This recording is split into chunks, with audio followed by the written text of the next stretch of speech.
ماشاءاللہ جب ہم دوسری دفعہ تشریف لے کے آئے ہیں یہاں پہ ڈاکٹر محمد علی جینی صاحب کے پاس لائبریری میں.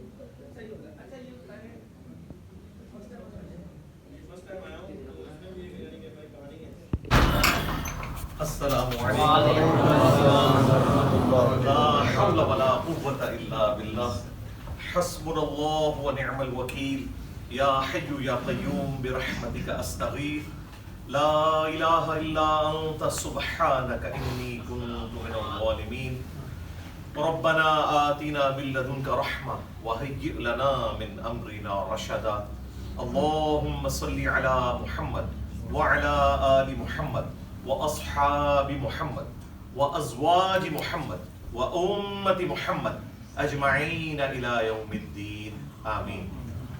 الیکشن کا دن ایک امپورٹنٹ دن ہے جس میں لوگ اپنے نمائندوں کو چنتے ہیں اور وہ ڈیسائیڈ کرتے ہیں کہ ان کا حکمران کون ہونا چاہیے.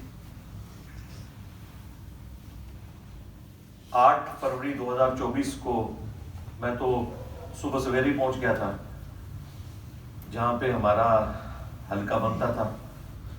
ابھی پولنگ سٹارٹ نہیں ہوئی تھی اور وہ آلموسٹ کوئی آدھا گھنٹہ بعد سٹارٹ ہوئی. 8 کا ٹائم تھا، 8:30 بجے. خیر اپنے بوتھ میں پہلا شخص تھا جس نے ووٹ ڈالا اور پھر تھوڑا تھوڑا کر کے لوگ آنا شروع ہو گئے. اس الیکشن میں اتنا ٹرن آؤٹ نہیں رہا جو گزشتہ کے الیکشن میں ہوتا ہے، لیکن پھر بھی آلموسٹ 50% بنتا ہے. اب جو اس کے رزلٹ آئے ہیں اس کے بعد ظاہر ہے کہ وہی ایپیسوڈ ریپیٹ ہو گیا جو پہلے ہر الیکشن کے بعد ہوتا ہے. 2013 کے بعد بھی، 2018 کے بعد بھی، اور دوبارہ سے ملک کے اندر وہی ہنگامے، دھرنے، ہڑتالیں، وہی سلسلہ مجھے تو لگ رہا ہے کہ شروع ہو گیا. سب سے پہلے تو ہم مبارکباد پیش کرتے ہیں ہمارے جتنے ریاستی ادارے ہیں کہ انہوں نے ایٹ لیسٹ جو امن کی صورتحال ہے اسے اسٹیبلش کیا ہے. کوئی اتنا بڑا واقعہ رپورٹ نہیں ہوا. ایک ہوا تھا وہ الیکشن سے 2 دن پہلے. الیکشنوں کے دوران آلموسٹ سکون ہی رہا ہے الحمدللہ.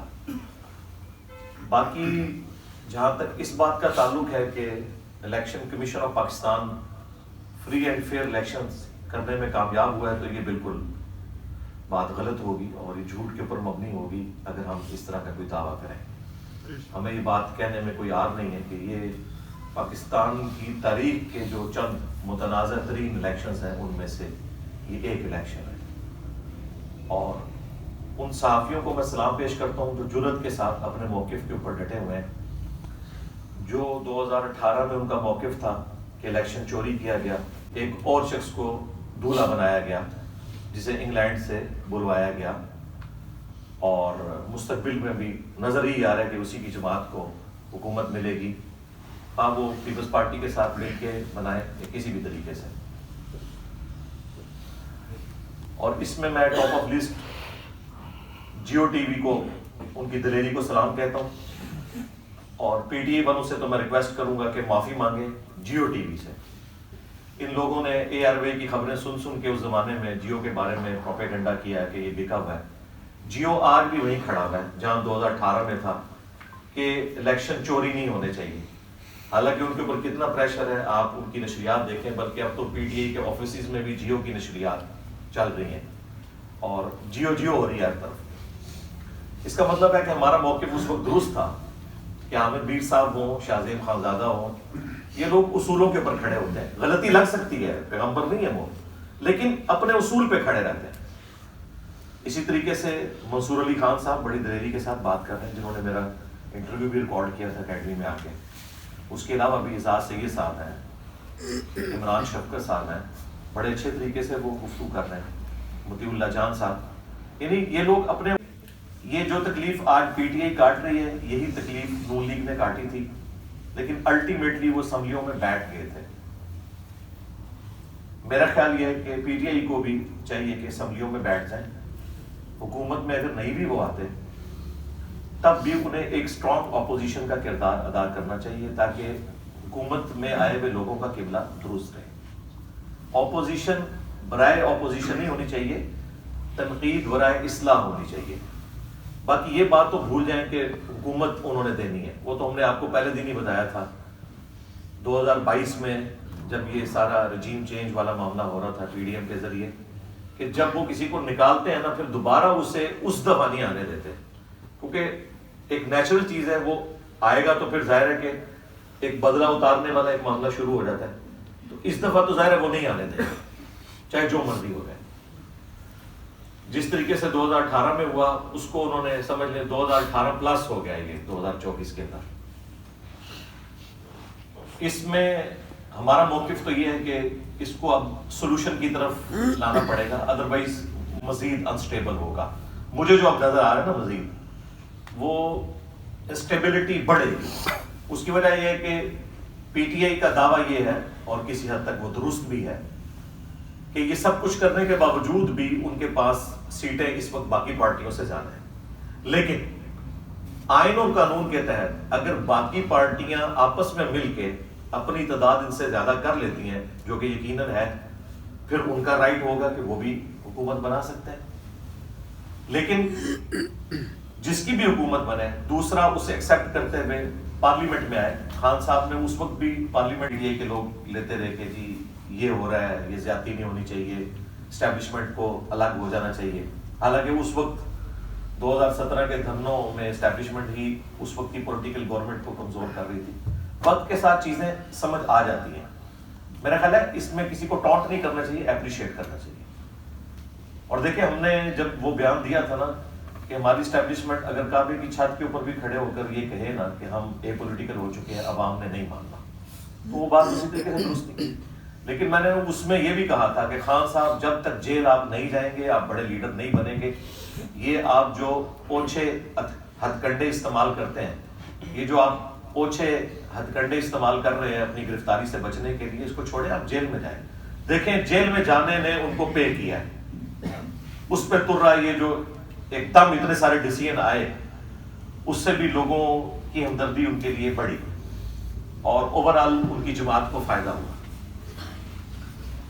اب جہاں تک خان صاحب کا معاملہ ہے، مجھے تو نہیں لگتا اتنی آسانی سے وہ باہر آئیں گے، جو ان کے اوپر کیسز بنے ہوئے ہیں، ظاہر ہے کہ وہ عدالتوں کے ذریعے ایک ٹائم لگے گا۔ نواز شریف صاحب کی بھی تو اب جا کے جان چھوٹی ہے نا، 4-5 سال تو لگ گئے ہیں، تو ان کو بھی ٹائم تو لگے گا۔ لیکن اس دوران عوام الناس اس اعتبار سے نہیں کہ نواز شریف صاحب جو ہیں وہ کوئی بہت پاک صاف ہے ایز کمپیئر ٹو باقی لوگوں کے، اس اعتبار سے کہ وہ اس وقت کے دولہا ہیں۔ جس طرح اس وقت گیم چینجر عمران خان صاحب تھے، وہ 2018 کے دولہا تھے، اس وقت وہ دولہا ہے، اگرچہ وہ خود دولہا بنے یا اپنے بھائی کو بنوائیں، الٹیمیٹلی اس وقت ڈرائیونگ سیٹ کے اوپر وہ آئے ہوئے ہیں، اسٹیبلشمنٹ کی آنکھوں کا تارا بنے ہوئے ہیں۔ تو انہیں چاہیے کہ جو حرکتیں ان کے ساتھ پی ٹی آئی کی گورنمنٹ نے اور اس وقت کی اسٹیبلشمنٹ نے کی، اب اس وقت کی اسٹیبلشمنٹ کے ساتھ مل کے وہی سارے کام یہ اپنے مخالفین کے ساتھ نہ کریں۔ اور اس میں ہم انہیں زیادہ بڑا مجرم سمجھیں گے، اس کی وجہ یہ ہے کہ یہ تو دعوے دار ہیں کہ جی ہم تو سیکھ چکے ہیں اس طرح کی ساری دو نمبریاں، کیونکہ ہم نے بھی آپس میں پیپلز پارٹی اور مسلم لیگ نے 90s کی سیاست میں ایک دوسرے کے ساتھ جو زیادتی والا معاملہ کیا، اب ہم میچور ہو چکے ہیں، تو میچورٹی نظر آنی چاہیے۔ اب اس ساری صورتحال میں سولوشن جو مجھے نظر آ رہا ہے نا وہ ایک ہے، وہ یہ ہے کہ خان صاحب کو جیل میں جا کے ملنا چاہیے، نواز شریف صاحب کو بھی، زرداری صاحب کو بھی۔ عمران خان صاحب کو اعتماد میں لیے بغیر آپ پی ٹی آئی کا جو فیکٹر ہے نا اسے آپ کنٹرول نہیں کر سکتے۔ ٹھیک ہے سڑکوں پہ آنے سے آپ روک دیں گے، لیکن سوشل میڈیا کے اوپر جو طوفان بدتمیزی برپا کیا اسے لا سکتے ہیں۔ ادروائز اگر آپ سمجھتے ہیں کہ خان صاحب کو اندر کر کے ان کو آپ قابو کر لیں گے تو کس حد تک قابو کریں گے؟ اکثریت تو باہر کے ملکوں میں بیٹھے ہوئے، اچھا ان میں بھی بعض لوگ ایسے ہیں کہ جن کا نہ کوئی خان صاحب سے ہمدردی والا مسئلہ ہے، نہ کوئی فوج کے ساتھ کوئی دشمنی والا ہے، وہ اپنے ڈالرز بھی بنا رہے ہیں، وہ پھر جھوٹی خبریں بھی دیتے ہیں، جس طرح وہ عادل راجہ ہے، اس کی کئی خبریں جھوٹی ثابت ہوئی ہیں۔ کم از کم میرے بارے میں جو اس نے کہا تھا نا کہ اس کو کوئی عہدہ مل گیا یہ قبول کرنے والا ہے، تو وہ کدھر ہے جی عہدہ؟ میں نے کیوں نہیں قبول کیا؟ اور یہ وہ لوگ ہمیں بتا رہے ہیں، یہ عادل راجہ وہ ہے جسے اس وقت کی اسٹیبلشمنٹ نے لانچ کیا تھا اس وقت کی پولیٹیکل جماعتوں کے خلاف، پھر جنہوں نے لانچ کیا یہ انہی کے خلاف ہو گیا۔ تو اس طرح کی جو ویلاگرز ہیں جو روڈ لینگویج یوز کرتے ہیں، جھوٹی خبریں دیتے ہیں اور عوام میں پھیلاتے ہیں، ان لوگوں سے آپ ہوشیار رہیں۔ جو ذمہ دار قسم کے صحافی ہیں پی ٹی آئی کے اندر، جس طرح عمران ریاض خان صاحب ہیں، مجھے ان سے بنیادی اختلاف ہے ان کی صحافت سے، لیکن ایٹ لیسٹ وہ اس لیول کے اوپر نہیں جاتے جس طرح یہ باقی معاملات کرتے ہیں. اسی طریقے سے اور بھی اوریا مقبول جان صاحب بھی، ان سے تھوڑی سی مس ہینڈلنگ ہوئی، لیکن اوورآل وہ گفتگو کافی حد تک اچھی کرتے ہیں. ہم پنجابی لوگ، پنجاب کی اسٹیبلشمنٹ، پنجاب کی جماعتیں، خواہ وہ P T I who, known league ہو، جتنے صحافی ہیں، جتنے میڈیا چینلز ہیں، انہوں نے اپنا اخلاقی فرض اور مذہبی فرض سمجھا ہوا تھا کہ پیپلز پارٹی جو ہے نا یہ ناکام ترین جماعت ہے پاکستان کی. تو یہ پروگرام تو ان کا مر گیا، کیونکہ پیپلز پارٹی نے پہلے سے زیادہ سیٹیں لی ہیں. ان کے تو سارے آپ دیکھیں کینڈیڈیٹس لاکھوں میں جا رہے ہیں، بلکہ وہ حامد سعید کاظمی صاحب نے تو 3.5 لاکھ ووٹ لیا ہے ملتان سے. اور سندھ میں تو بالکل کلین سویپ ہے، اور سندھ میں ہمارے اسٹوڈنٹس بھی موجود ہیں. یہ بالکل سندھ کی حد تک تو ایسے ہی ہے کہ ظاہر ہے کہ بھٹو فیکٹر چلتا ہے وہاں پہ، یہ کوئی دھاندلی نہیں ہوئی ہے، وہاں کے لوگ سپورٹ کرتے ہیں پیپلز پارٹی کو. اگرچہ کمزوریاں ہیں، وڈیرا سسٹم ہے، باقی سارے معاملات ہیں، لیکن جو لوگ یہ کہتے ہیں نا کہ عوام کی رائے کا احترام ہونا چاہیے، نون لیگ والے یا پی ٹی آئی والے، اب انہیں مان لینا چاہیے کہ پیپلز پارٹی کو سندھ میں عوام کی حمایت حاصل ہے، جس طرح کے پی ٹی آئی کو کے پی میں عوام کی حمایت حاصل ہے. جن لوگوں نے خان صاحب کے ساتھ غداری کی، لوٹے بنے، آج دیکھیں وہ نظر بھی کہیں نہیں آ رہے، ان کی سیاست بھی ختم ہو گئی. اور اب یہ آزاد امیدوار بھی جو ہیں، ان کو بھی میں وارن کر رہا ہوں، اگر ان میں سے بھی کسی نے غداری کی کہ جس شخص کے نام کے اوپر انہوں نے ووٹ لیے ہیں اس کے ساتھ غداری کی، تو اگلی دفعہ یہ بھی پھر الیکشن سے باہر ہی ہوں گے، ان کے ساتھ بھی یہی کچھ ہوگا. یہ ہمیشہ سے عوام فیصلہ کر دیتی ہے. کے پی والے لوگ تو آپ کو پتہ ہے پٹھان ہے، اور پٹھان تو قبر تک دشمنی نبھاتے ہیں، اور انہوں نے نبھا کے بتائی ہے. بہرحال میں ان الیکشنز کے بعد کوئی خوش نہیں ہوں. اس کی وجہ یہ ہے کہ مجھے تو حالات بگڑتے ہوئے نظر آ رہے ہیں. ہونا تو یہ چاہیے تھا کہ پی ٹی آئی والے ٹائم کے اوپر اپنے الیکشنز کرواتے، بلے کا نشان نہ چھینتا. چلیں ان سے مس ہینڈلنگ ہوئی، قاضی صاحب بھی بالکل وہ ایک قانونی فیصلہ کرنے شروع ہو گئے. اخلاقاً تو ان کا فیصلہ درست نہیں، لیکن قانوناً بالکل اس کو ایسی مقبولیت حاصل ہوئی کہ کئی صحافیوں نے بھی وہ مثال کوٹ کی ہے کہ اگر کوئی شخص موٹر وے کے اوپر 140 کی سپیڈ پہ جا رہا ہے اور اسے پکڑ کے چلان کیا جائے تو وہ کہے کہ میری والدہ فوت ہو گئی تھی، میں نے جنازے میں پہنچنا ہے، تو ٹھیک ہے چلان آپ دیں اور جنازے میں چلے جائیں، لیکن یہ نہیں ہو سکتا کہ آپ کا چلان معاف کر دیا جائے.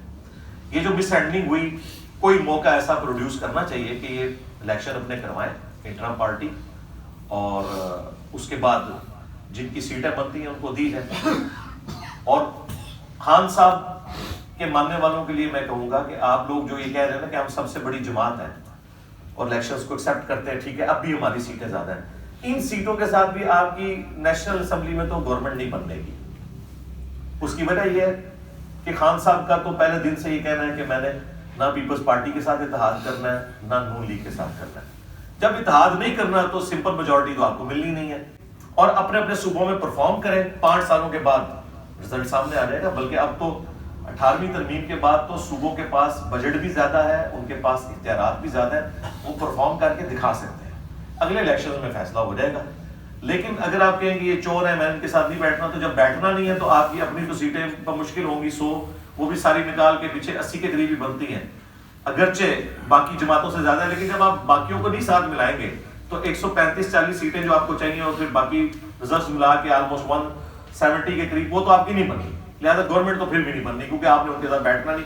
کیونکہ آپ کو پتا ہے کہ اگر آپ نون لیگ یا پیپلز پارٹی کے ساتھ اتحاد کریں گے تو آپ کا اپنا ووٹر آپ کو چھوڑ جائے گا، کیونکہ ان کے دماغ میں آپ نے یہ بٹھایا ہوا تھا کہ یہ چور ہے، میں چوروں کے ساتھ نہیں بیٹھوں گا، تو آپ کا اپنا بیانیہ ختم ہو جائے گا. حالانکہ بیٹھنے میں کوئی حرج نہیں، پاکستانی ہے. نہ صرف نماز پڑھتا ہوں، چندے بھی دیتا ہوں. الگ سے مسجد کوئی نہیں بنائی، چندہ بک نہیں بنائی. کیوں کہ اس طرح نفرت پھیلتی ہے. لوگ کہتے ہیں انجینئر صاحب نے بھی جو ہے وہ عوام الناس کو بڑا وائلنٹ کر دیا. میں نے یہ وائلنٹ تو نہیں کیا کہ ان کے پیچھے نماز نہیں پڑھنی ہے، چور ہے. میں نے کہا ان کے عقیدوں سے اختلاف ہے، یہ ہمارے بھائی ہیں. جس طرح ہم گمراہ تھے یہ بھی بیچارے گمراہ، انہیں پتہ نہیں ہے، انہیں اس سے نکالنا ہے. نہ کہ یہ کہ ان سے نفرت کرنی ہے، ان کے پیچھے نماز نہیں پڑھنی، مسجد لادہ سے بنا لو. یہ تو ہم نے کبھی نہیں، نہ کوئی پارٹی بنائی, نہ کوئی چندہ بک بنائی. یہ ڈفرنس میں آپ کو بتا رہا ہوں. جو لوگ مجھے اور خان صاحب کی سوچ کو ایک کہتے ہیں نا, ایک اگر کسی کے ساتھ اس طرح کی سود والی ڈیلنگ ہوئی ہے وہ آپ کو پوری تو کرنی ہے. ہاں ہم نے کسی کو سودی قرضہ دیا ہوا ہے تو ہم سود معاف کر سکتے ہیں, وہ الگ بات ہے. لیکن جن سے ہم نے لیا ہوا ہے وہ تو سود کو جائز سمجھتے ہیں.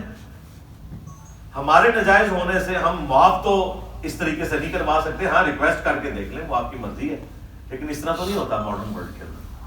بہرحال میں تو نواز شریف صاحب سے, زرداری صاحب سے, اور آرمی چیف سے, اور چیف جسٹس سے, اور عمران خان صاحب سے, سب سے ریکویسٹ کروں گا کہ ملک کا سوچیں. اور پھر وقت جس طریقے سے 2018 میں نون لیگ نے اور پیپلز پارٹی نے باوجود اس کے کہ ان الیکشنز کو فراڈ سمجھا تھا, ایکسیپٹ کر کے اسمبلیوں میں بیٹھ گئے تھے, میرا خیال ہے خان صاحب کو بھی بیٹھ جانا چاہیے. اور بہتر یہ کہ اپوزیشن میں بیٹھیں جا کے, ان کو ذرا مزہ لینے دیں. ٹھیک ہے, کریں گے گورنمنٹ. اور اگر گورنمنٹ لیتے ہیں تو جو بھی لے گا وہ پھر تختہ مشق بنے گا. اس وقت گورنمنٹ لینے کا مطلب یہ ہے کہ آپ نے اپنی پالیٹکس کو خراب کرنا ہے, کیونکہ اتنی جلدی یہ معاملات سیدھے ہونے والے نہیں ہیں. لیکن عوام کی جو امنگیں ہیں ان کے اوپر اترنا چاہیے پورا. اور یہ جو دھاندلی والا ایشو ہوا, اور جو فارم 45 اور 47 کے جو کنفلکٹ آ رہے ہیں, وہ منصور علی خان صاحب نے بڑے اچھے طریقے سے واضح کیے ہیں. عدالتوں میں کیسز چلیں گے, پتہ نہیں کیا کچھ آگے ہونا ہے یہ معاملہ. تو بہتر یہ ہے کہ اسے مل بیٹھ کے سالو کیا جائے. عدالتوں میں یہ مسئلے حل نہیں ہونے, میں آپ کو بتا دوں, نہ روڈز پہ چڑھنے سے مسئلے حل ہونے ہیں, یہ مل بیٹھ کے مسئلے حل ہونے ہیں. اور جب تک مل بیٹھ کے اپنے معاملات ہے تو یقین مانے کہ اس حوالے سے کافی پریشان ہوں. اور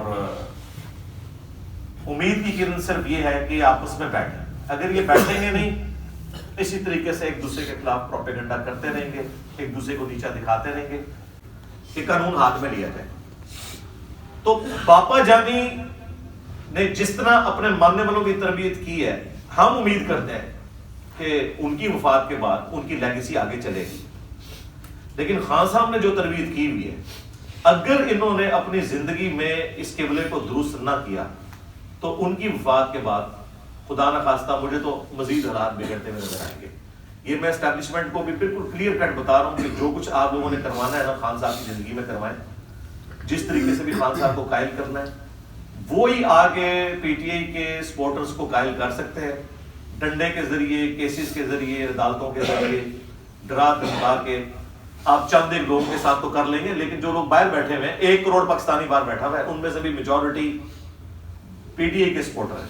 اور اس کی وجہ یہ ہے کہ انہیں گراؤنڈ ریئلٹیز کا کم پتہ ہے. جن کو پتہ ہے ان کو پتہ ہے کہ بھی دونوں طرف لوگ ایک جیسے ہیں. فرق ہے, ٹھیک ہے, میں مانتا ہوں, لیکن آئیڈیلزم کہیں بھی نہیں ہے, وہ سب کو پتہ ہے. ابھی کتنی عجیب بات ہے کہ 450 بندوں کے نام ہو پاناما میں اور ایک بندے کو فارغ کیا جائے. جس طرح کے توشہ خانہ میں کئی لوگوں کے نام ہیں, کیس ایک بندے کے خلاف بنایا گیا ہے, عمران خان صاحب کے. تو آپ اینالوجی دیکھیں, سیم ہے.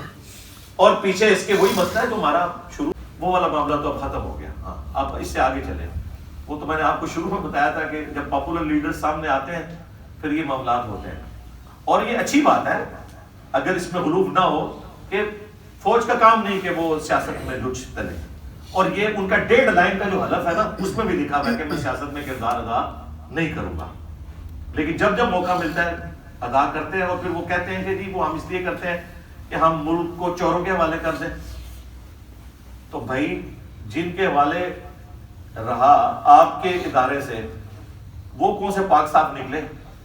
صدر ایوب, ضیاء الحق, مشرف, کیا انہوں نے نقصان نہیں پہنچایا؟ آپ کے سامنے انہوں نے بھی تو نقصان پہنچایا, بلکہ ہماری آنے والی نسلیں بھگتیں گی یہ جو کچھ انہوں نے کیا. یعنی جو ایوب خان ہے اس نے تو قبلہ ہی بدل دیا, ڈیموکریٹک ویلیوز ہی ختم کر دی ملک سے. ٹرو ڈیموکریسی آئی نہیں سکی, اس نے پہلا مارشاء اللہ لگایا. ضیاء الحق نے سنی شیعہ اختلاف یہاں پہ عام کیا, کلاشم کوف کلچر, ہیروئن, شیعہ کافر نعرے ٹوائلٹس کے اندر. افغان وار کی وجہ سے یہاں پہ اسلحہ آ گیا. اور پھر جو کچھ کیا مشرف نے, ہمیں امریکہ کی